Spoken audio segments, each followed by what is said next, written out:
Okay, let's see if we can answer these. One of the necessary steps, is that true or false?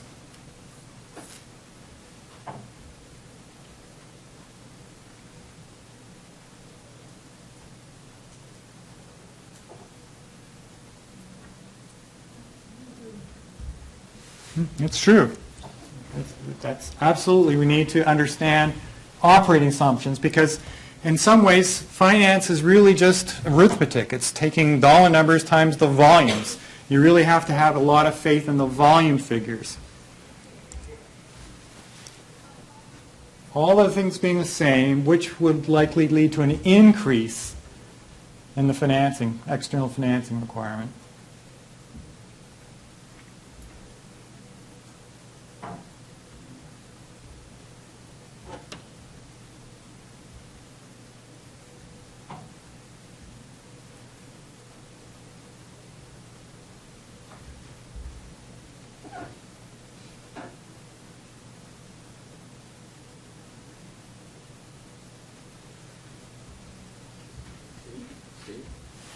C.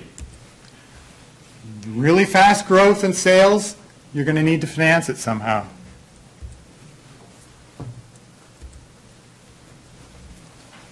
Which of the following about the cash budget is correct?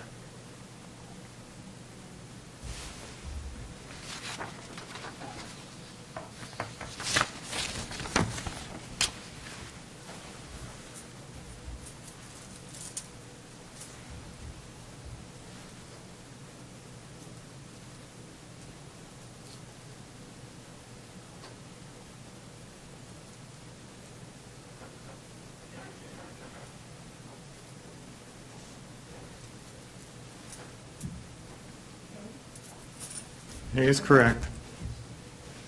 It's not explicitly included, but the tax effects are. Okay, let's try quick I want to show you the cash budget we use, just as a simple example to show you that these are not just textbook examples.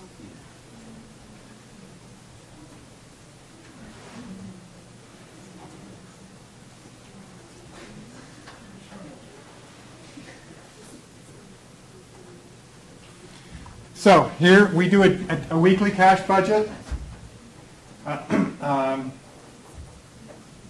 So week 1, the net paying taxes is 0 because we don't have a payday during that period. Second week, here's our pay period.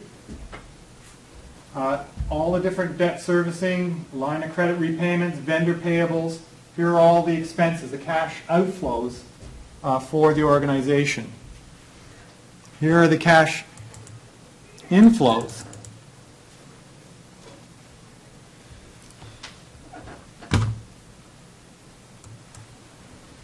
So we differentiate all our payers: Medicaid, Medicare payments, private insurance, patient pay, Medicare Part D, Medicaid line of credit draw. Line of credit draw is our line of credit. That is the amount that we've arranged with the bank that if in case we need it during this month, it becomes a cash inflow. The weekly collections, the federal draw, cost report, and so on. Again, we haven't got time to go through what all these means. But you can see this is doesn't look that dissimilar to what's in the textbook. And this is how we manage the organization on a week-to-week basis. Okay, let's try a very quick example.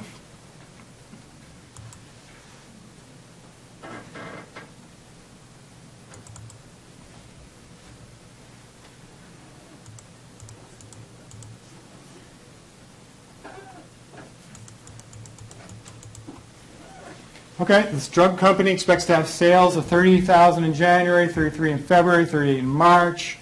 It's got 20%. Oops, I just gave you the answer. No, I didn't. I thought I did. I didn't. You have to fill in these numbers and complete that little chart. So take a crack at it and see what you get.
Does anyone have a number?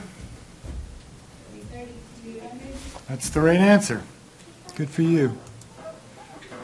So how do we get that?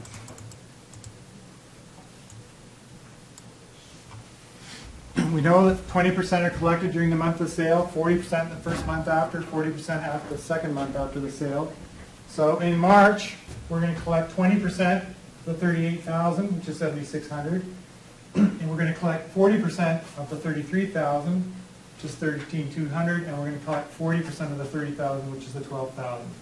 You add all those up, you get 32,800 as the revenue collections in March. Any questions about the arithmetic there? Could you highlight cell E22?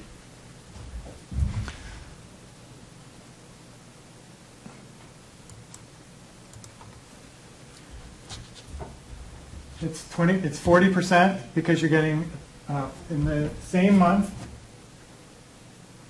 This is the 20% times the 33. This is 40% times the 30.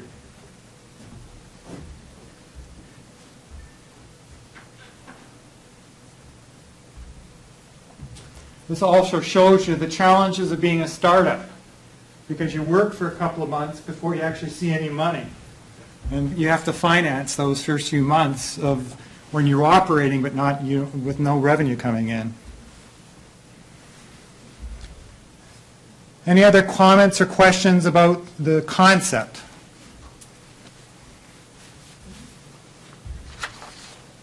Repeat that up for a second. I will post this. I post them all, but I'll put it back up.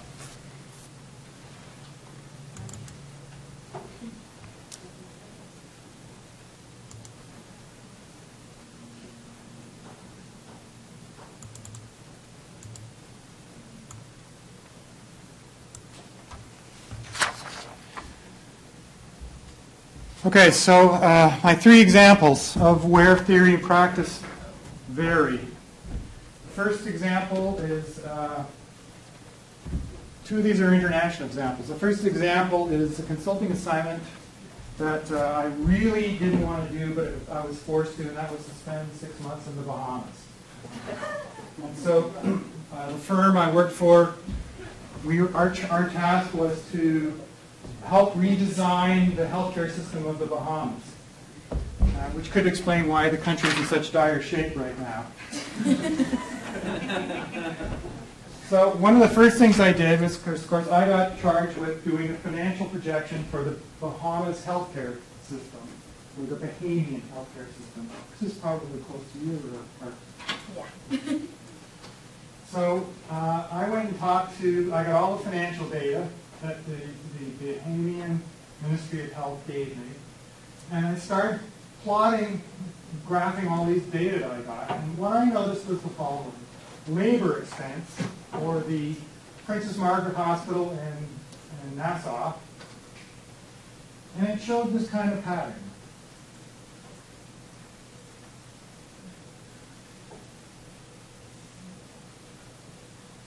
So,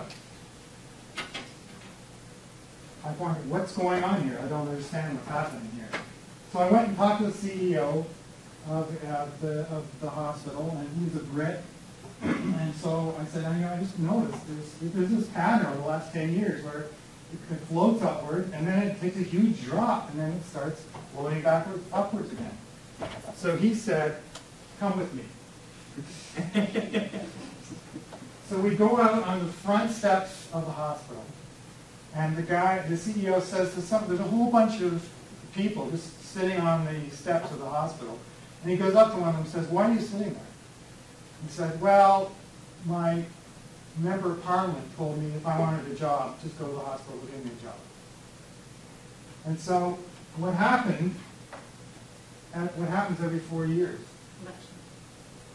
This is the build up to the election. Everybody gets a job. As soon as the election's over, they're all laid off, and the process starts all over again. This is what I call bad data, technical term. Makes financial forecasting very difficult when you've got bad data.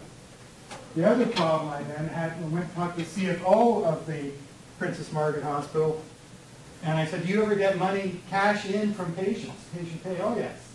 Well, I couldn't find any data on what that is. So literally, she opened the drawer to her desk, and there's a whole dress full of cash receipts. It's like little pieces of paper. Joe Blow, $10, $20 kind of thing. That was the extent of the filing system, the financial records they had on patient pay. That's what I call missing data. So bad and missing data are the enemy of financial forecasting. The second example was a hospital in Tokyo. And this is just a tour I went on, and the head of materials management was showing us around the hospital, and he talked about how 1 year, the previous year, he had done this great financial forecast for all the areas in his hospital, and then literally 1 month into the year, management decided to install robots to do the material management. So little robots take the supplies all around the hospital. So they had this wonderful financial planning model, and they had to redo it all literally 30 days into the year because management made this huge investment in new technology that set all those projections up the window. So technological change can have a big effect on financial forecasting as well. And then for the final example is the scariest project I was ever on, and that is, it was a large cancer system, and they were so big and so complicated, they decided to assemble an expert advisory panel of the world's leading cancer physicians and physicists and oncologists to help plan the next 10 years for the cancer system. And I had to report to the chair of one of the subgroups, and he was the chair of the Nobel Committee for Medicine. Scared the hell out of me because he was so smart. So one of the things we had to do was project all the capital needs of this cancer system, like how many MRIs are they going to need, how many CTs are they going to need, how many PET scanners are they going to need, and what is all that going to cost. And so he was absolutely convinced that CT would go, that MRI would replace a lot of CT in cancer care. That the three-dimensional image of the tumor is just so superior to the CT image that he felt that there would be massive displacement of that technology. Now, in fact, that never happened. Right now, and this is 10 years ago or so, and I know that cancer system had to go back and acquire more CT scanners than was originally planned in the strategic plan, because he grossly underestimated the effect of technology change on cancer care. So the lesson I learned from that example is that even experts, world-renowned experts, can be very wrong. So those are the three examples I have where theory and practice differ. So any other questions or comments at this point? If not, let's take a break.